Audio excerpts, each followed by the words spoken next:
السلام علیکم ملګرو. معذرت غواړو ځکه چې ډېر وخت شوی د یوټیوب نه لږ غوندې رستو شوي مې یو، بل خپل هم ریاسل نشته دی، ډیوټیانې دي، مصروفیات دي، کار دی، نو د هغې د وجې ډېر رباب ته هم نه جوړېږي، یوټیوب ته هم نه جوړېږو. او بهرحال یو ملګري کومنټس کړی دی رباب وایس په نوم باندې، د هغه یو یوټیوب چینل دی. هغه وایي چې مطلب تاسو څنګه محفل سټارټ کوئ، هغه ټایم کې مطلب څنګه رباب. نو الاف دی، الله په زموږ نه خیر تکړه استادان هم شته دی، ډېر ښه څیزونه غږوي، ډېر ښه رباب غږوي.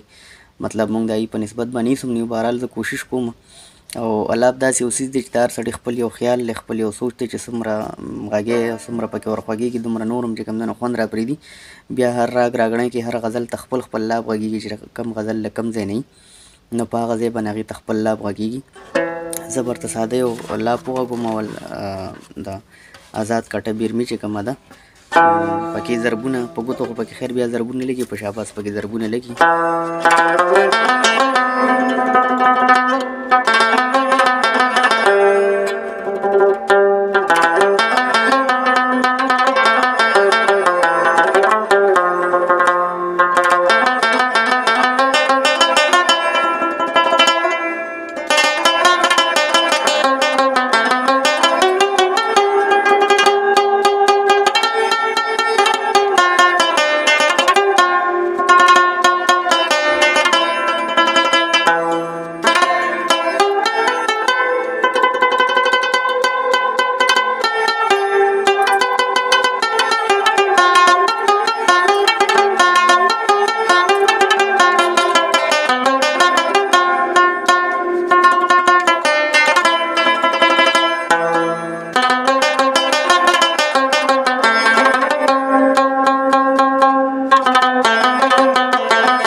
دغه سمپل غونده کې دی، باقاعده هر سړي خپل یو سوچ دی، خپل چې کوم دی مطلب ستا خیال لګي هغه دی چې څومره ته دی غږې دومره به ستا الاپ نور هم خوږېږي.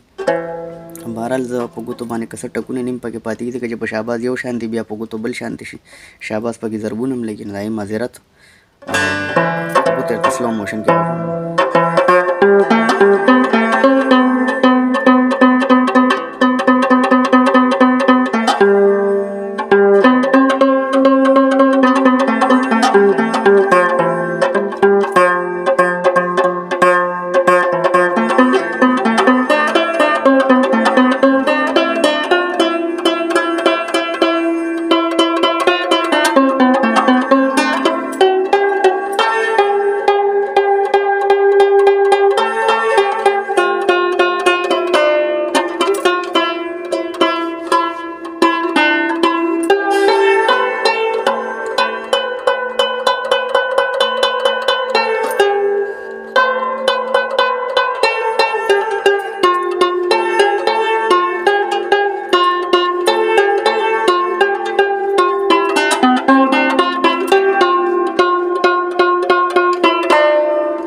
همدغه د آزاد کټه لاب ته بقای بیا چې څومره ستا خیال راځي څومره ته خوږولی شي.